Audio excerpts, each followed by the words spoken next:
Hello students, स्वागत है आप सभी का बीएस सेकेंड ईयर की भूगोल की क्लास में। इसमें हम प्रथम प्रश्न पत्र मानव भूगोल का अध्ययन कर रहे हैं। तो कल हमने मानव भूगोल के विषय में कुछ चर्चा की थी और जाना था जो मानव भूगोल है वो मानव और प्रकृति के अंतर संबंध का अध्ययन इसमें किया जाता है। तो आज हम मानव भूगोल के कुछ सिद्धांतों का अध्ययन करेंगे।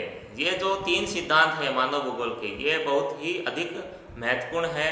संपूर्ण जो मानव भूगोल का जो अध्ययन है वो इन पे निर्भर करता है।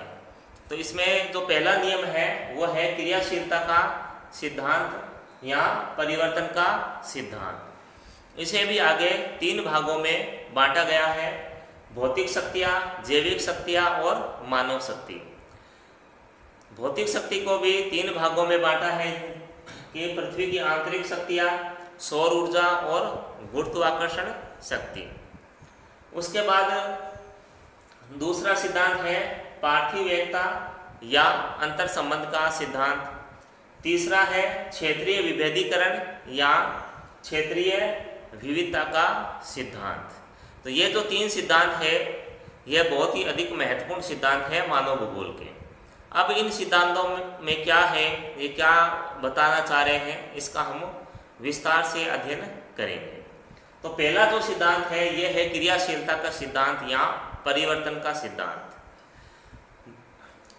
कल के वीडियो में जो हमने पढ़ा था, कुमारी सैंपुल की जो परिभाषा थी मानव भूगोल की, उसमें हमने पढ़ा था, उन्होंने कहा मानव को उन्होंने क्रियाशील बताया और पृथ्वी को परिवर्तनशील उन्होंने बताया था।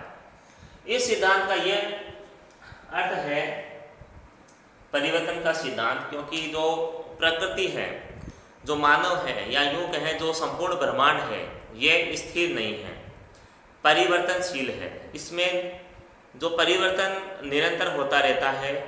कुछ जो परिवर्तन है वो दीर्घ अवस्था में होता है, बहुत ही अधिक मंद गति से होता है। कुछ जो परिवर्तन है वो शीघ्रता से ही हो जाता है, एकदम से सडन हो जाता है, जिन्हें हम प्रत्यक्ष अनुभव भी कर पाते हैं। तो ये जो सिद्धांत है परिवर्तन का सिद्धांत या क्रियाशीलता का सिद्धांत, ये परिवर्तन को बता रहा है। यानी जो पृथ्वी है वो स्थिर नहीं है, मानव है वो भी स्थिर नहीं है। ब्रह्मांड में प्रत्येक वस्तु या जो तत्व है वो क्रियाशील है, कुछ ना कुछ गति या क्रिया वो करते रहते हैं। इसमें जैसे पहला बिंदु है इसका, जो 3 भाग किए हैं, भौतिक शक्तियाँ। भौतिक शक्तियों में पृथ्वी की आंतरिक शक्तियाँ है। देखो पृथ्वी की आंतरिक शक्तियाँ।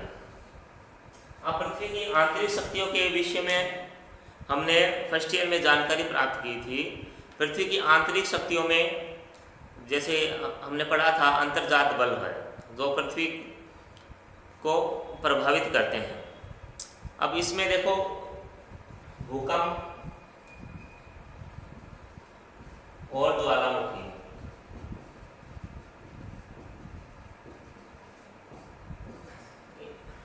भूकंप और ज्वालामुखी से हम सभी परिचित हैं। जब भी ये पृथ्वी आते हैं तो ये पृथ्वी पर परिवर्तन लाते हैं। मान लो अगर भूकंप की हम बात करते हैं, भूकंप जब भी आता है तो विनाश का कारण होता है। पृथ्वी पर जो निर्माण कार्य किए गए हैं उनका वो ध्वस्त हो जाते हैं। उसके बाद ज्वालामुखी है। ज्वालामुखी भी यही कार्य करता है। एक गांव या शहर है, अगर वहाँ ज्वालामुखी विस्फोट होता है तो संपूर्ण वो गांव या शहर है वो नष्ट हो जाता है। हालांकि इनसे कुछ फायदे भी होते हैं, लेकिन जो लाभकारी कार्य है वो कम है, नगण्य है, नुकसान अधिक होता है इनके द्वारा। तो पहला जो सिद्धांत है ये पृथ्वी की आंतरिक शक्तियों का है। अब जो परिवर्तन है, जैसे मैंने कहा था, जो परिवर्तन है कुछ तो बहुत अधिक मंद गति से होते हैं, जिन्हें हम अपनी आंखों के द्वारा देख नहीं पाते हैं, महसूस नहीं कर पाते हैं। उसके अलावा कुछ जो परिवर्तन है वो बहुत अधिक तीव्र गति से होते हैं और हम उसका प्रत्यक्ष रूप से उन्हें देख पाते हैं। भूकंप या ज्वालामुखी की जो क्रिया है वो एकदम से सडन होती है। इनके द्वारा जो परिवर्तन होता है उसे हम प्रत्यक्ष रूप से देख पाते हैं और महसूस भी कर पाते हैं। उसके अलावा सेकेंड बिंदु है सौर ऊर्जा। सौर ऊर्जा या सूर्य शक्ति। अब जो संपूर्ण पृथ्वी है यह पूर्ण रूप से सूर्य पर निर्भर करती है एनर्जी के लिए। जैसे एक क्रम है कि सूर्य के द्वारा जो पौधे हैं वो भोजन बनाते हैं और पौधों से मानव और जो जीव है वो भोजन प्राप्त करते हैं। ये एक खाद्य श्रृंखला है, एक क्रम है, ये चलता रहता है। अगर सूर्य नहीं होता तो पृथ्वी पर जीवन भी नहीं होता, क्योंकि जो सूर्य है वो पृथ्वी के वायुमंडल और इसके जो वातावरण है इस पर भी बहुत अधिक प्रभाव डालता है। सूर्य के कारण ही वायु दाब का कम होना, अधिक होना, तापमान में परिवर्तन होना, वर्षा होना, ये सभी सूर्य पर निर्भर करते हैं। तो इसलिए ये जो सौर ऊर्जा है इसके द्वारा भी पृथ्वी पर परिवर्तन लाए जाते हैं। उसके बाद हम बात करते हैं गुरुत्वाकर्षण शक्ति की। गुरुत्वाकर्षण शक्ति, अब गुरुत्वाकर्षण शक्ति है इसका भी बहुत अधिक प्रभाव है हमारे वायुमंडल पर, हमारी पृथ्वी पर, क्योंकि जो भी वस्तु गिरती है वो पृथ्वी के ऊपर ही आके गिरती है, पृथ्वी के जो केंद्र है वहाँ आके गिरती है। जो वायुमंडल है वो भी गुरुत्वाकर्षण के कारण ही पृथ्वी से सटा हुआ है। अगर गुरुत्वाकर्षण नहीं होता तो वायुमंडल टिक नहीं पाता। अगर वायुमंडल भी नहीं होता तो पृथ्वी पर मानव की उत्पत्ति नहीं होती। उत्पत्ति इसलिए नहीं होती क्योंकि किसी भी जीव के लिए या मानव के लिए निवास के लिए एक अनुकूल वातावरण होना चाहिए। क्योंकि जब पृथ्वी की उत्पत्ति हुई थी प्रारंभिक समय में, तो पृथ्वी एक आग का गोला थी, बहुत अधिक गर्म थी। धीरे धीरे जो पृथ्वी है वो रहने योग्य बनी है। उसके अलावा इस पर जो जीवन की उत्पत्ति है वो भी धीरे धीरे हुई है। तो ये इसके क्रियाशीलता का सिद्धांत है, इसके भौतिक शक्तियाँ का हमने अध्ययन किया है। उसके बाद है जैविक शक्तियाँ। अब जैविक शक्तियों में पौधे भी आएंगे और जीव भी इसमें सम्मिलित किए जाएंगे। जैविक शक्तियाँ,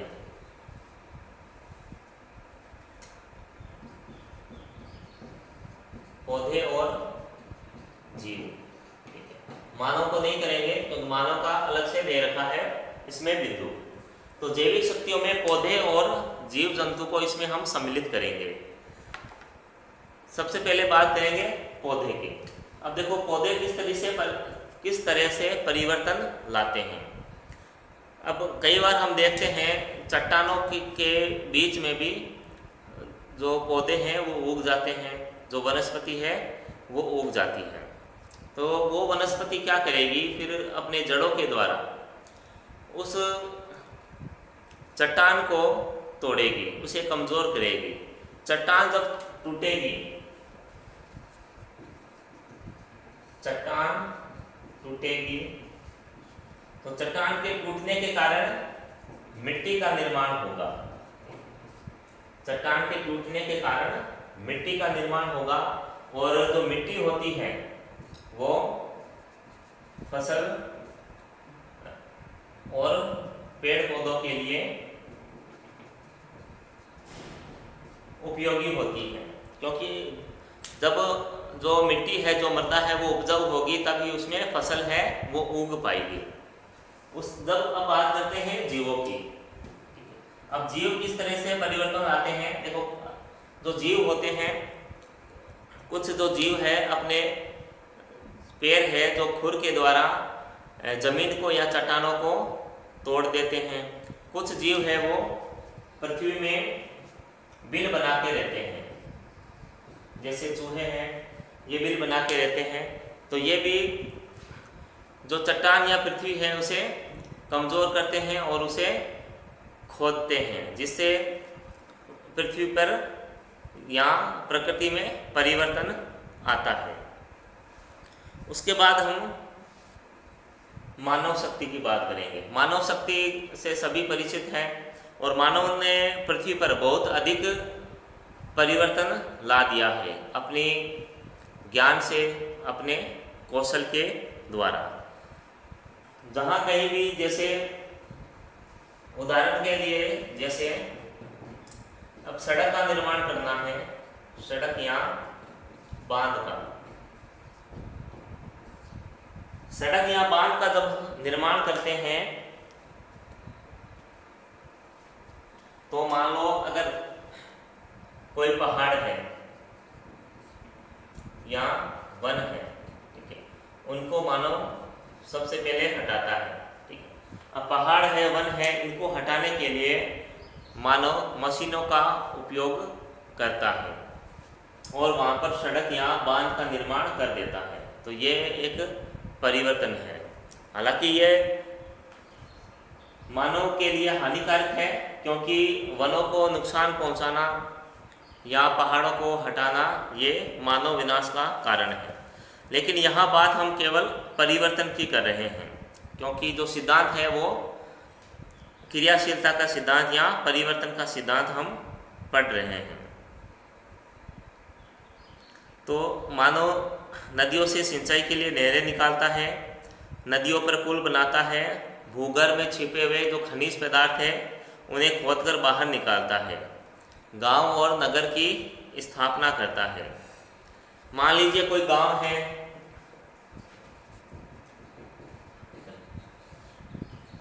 लेकिन 50 साल बाद यही गांव है एक शहर में बदल जाएगा, क्योंकि यहाँ पर जनसंख्या अधिक हो जाएगी, जो भौतिक सुविधाएं हैं वो यहाँ अधिक हो जाएगी, या ये भी एक तरीके से परिवर्तन है।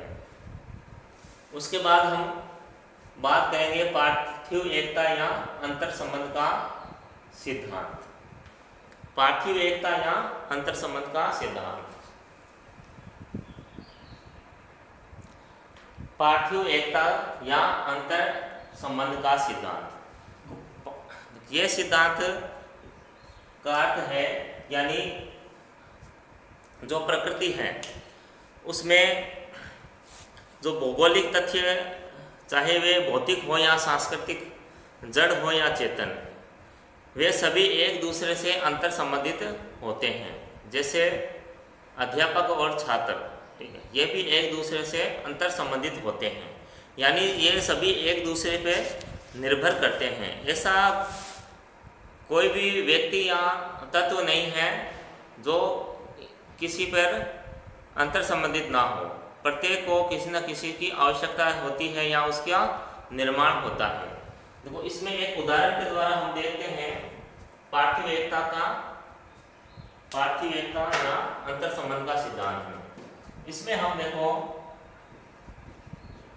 नदी और पहाड़, ठीक है, इस उदाहरण के द्वारा हम इसे समझते हैं। जो नदी है, नदियाँ कहाँ से निकलती है? पहाड़ों से, ठीक है। जो नदियाँ है वो पहाड़ों से निकलती है, तो इसका अर्थ ये हुआ कि नदी का जो जन्म है वो पहाड़ से होता है, ठीक है। नदी का जो जन्म है वो पहाड़ से होता है। अब हम बात करते हैं पहाड़ की, कि ये जो पहाड़ है इसका निर्माण कैसे हुआ है, पहाड़ का निर्माण किस तरह से हुआ है। फर्स्ट ईयर की क्लास में हमने भौतिक भूगोल में पढ़ा है, भूसंतति सिद्धांत पढ़ा था हमने, है ना, पर्वत निर्माण सिद्धांत, ठीक है, पर्वत निर्माण सिद्धांत हमने पढ़ा था फर्स्ट ईयर की क्लास में। देखो, उसमें क्या बताया है कि पर्वतों का जो निर्माण है वो भूसंतति के द्वारा होता है। अब भूसंतति क्या होती है ये आपको बताया था। जो नदियां हैं, अपना जल है वो समुद्र में गिराती है, तो एक भूसंतति का निर्माण होता है, ठीक है, एक भूसंतति।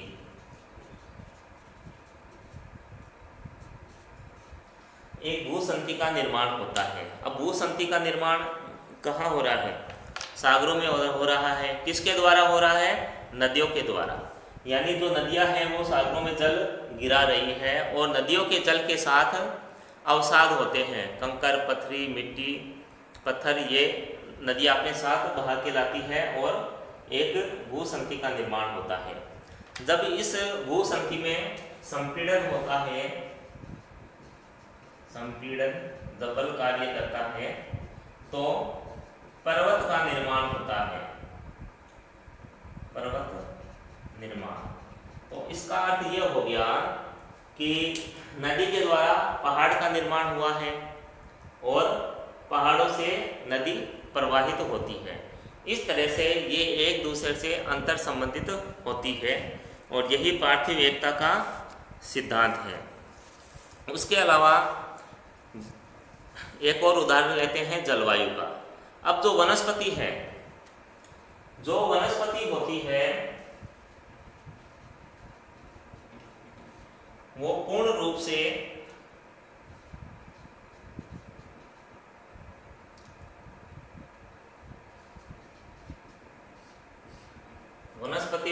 से वातावरण पर ये जलवायु पर निर्भर होती है, जलवायु पर, ठीक है। तो जो वनस्पति है वो जलवायु पर निर्भर होती है। अगर किसी क्षेत्र में अच्छी वर्षा हो रही है, जैसे भूमध्य रेखीय क्षेत्र है, तो वहाँ पर जो वनस्पति है वो घनी होगी। अगर जैसे मरुस्थलीय क्षेत्र है, जैसे थार के रेगिस्तान की बात हम करें, राजस्थान की हम बात करते हैं, खासकर पश्चिमी क्षेत्र की, तो इस क्षेत्र में जो वर्षा है वो बहुत कम होती है, तो यहाँ जो वनस्पति है वो अलग तरह की पाई जाती है। तो जैसे अगर टुंड्रा प्रदेश की बात करेंगे तो वहाँ जो वनस्पति होगी वो भी कम मात्रा में पाई जाएगी, क्योंकि जो टुंड्रा प्रदेश होते हैं ये बर्फ़ से ढके होते हैं, बर्फ़ की एक मोटी चादर से ये ढके होते हैं। उसके अलावा जो पशु हैं, जीव जंतु हैं, वो भी वनस्पति के अनुसार पाए जाते हैं। जैसे घास के मैदानों में घोड़े, भेड़, बकरियां ये अधिक पाई जाएगी, क्योंकि ये शाकाहारी पशु होते हैं और घास इनका भोजन होता है। अन्न एवं कृषि उपजों पर जीवन बिताने वाले पशु जैसे पक्षियाँ और कुछ ऐसे भी पशु हैं जहाँ पर हिंसक पशु जैसे चीता और शेर, भालू, जंगली कुत्ते, हिरन है, ये अधिकतर उष्णकटिबंधीय वन्य क्षेत्रों में पाए जाते हैं। यानी जो जलवायु है, जो वनस्पति है, उसके अनुसार भी जीव जंतु और वनस्पति पाई जाती है। उसके बाद हम जो अंतिम बिंदु है, जो अंतिम सिद्धांत है क्षेत्रीय विभेदीकरण, उसके बारे में हम पढ़ते हैं। देखो, क्षेत्रीय विभेदीकरण या क्षेत्रीय विविधता, यानी जो क्षेत्र होते हैं, दो क्षेत्रों के मध्य में भिन्नता होती है, ठीक है। पृथ्वी पर अगर दो क्षेत्र है या दो जगह हैं, उनमें समानता बिल्कुल नहीं होगी, उनमें विभिन्नता पाई जाएगी, चाहे धरातलीय विभिन्नता हो, चाहे जलवायु से संबंधित विविधता हो। क्षेत्रीय विविधता यानी दो जगहों पर विभिन्नता, विभिन्नता या भिन्नता होती है उनमें, क्योंकि दो जगह हैं। अब जैसे अगर बात करें हम जहाँ हम रहते हैं, ठीक, और यहाँ से अगर हम कोई 100 किलोमीटर 200 किलोमीटर जाएंगे, वहाँ का जो धरातल है वो अलग होगा, वहाँ की जो जलवायु है वो भी अलग होगी। यही क्षेत्रीय विभेदीकरण का सिद्धांत है। पृथ्वी पर कई ऐसे भू आकार भी है जो कि बहुत अधिक ऊंचे हैं। जैसे हिमालय पर्वत की हम बात करते हैं, जो हिमालय पर्वत है इसकी ऊंचाई बहुत अधिक है। और उसके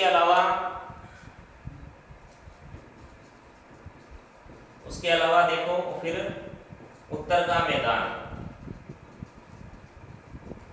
इसकी जो ऊंचाई है वो बहुत कम है।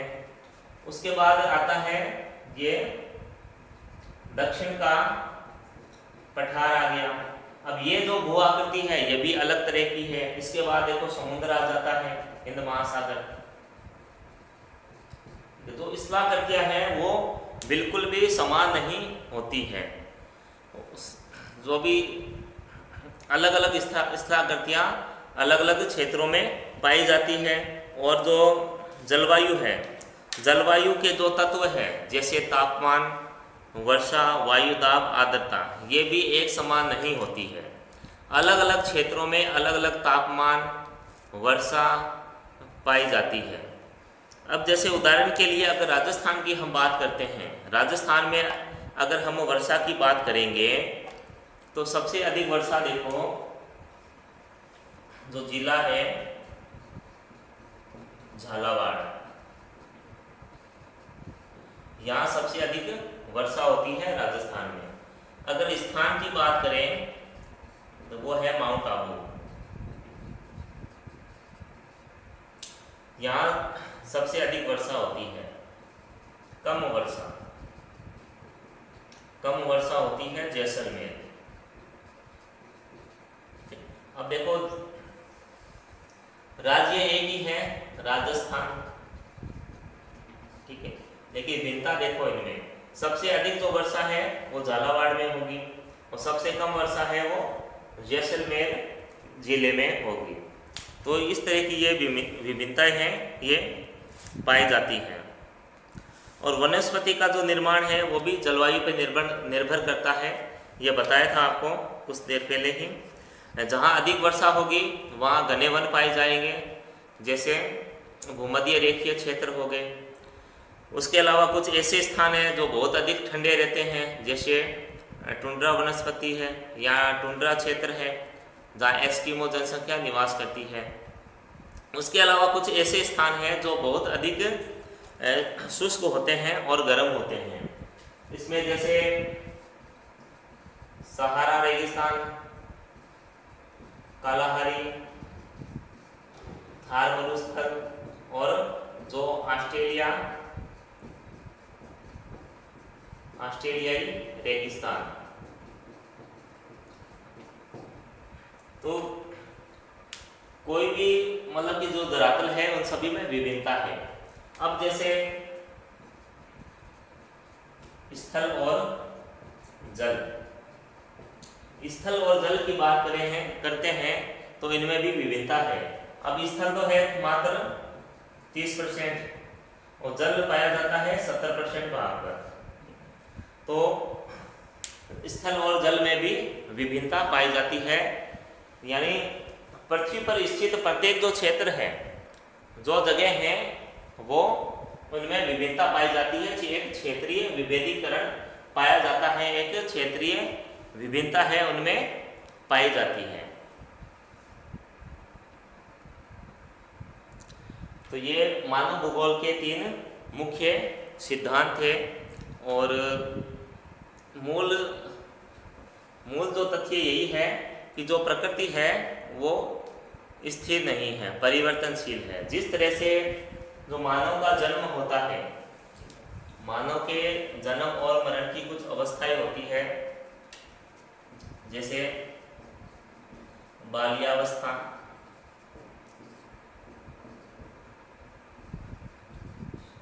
युवावस्था, प्रौढ़ावस्था होता है, जीर्णावस्था।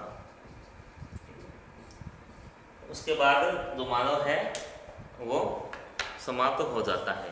तो इसी तरीके से जो प्रकृति है उसमें जो वस्तुएं है वो बनती रहती है और समाप्त होती रहती है। निर्माण कार्य निरंतर चलता रहता है। ठीक है, तो आज के लिए इतना ही। तब तक घर पे रहें, स्वस्थ रहें। धन्यवाद।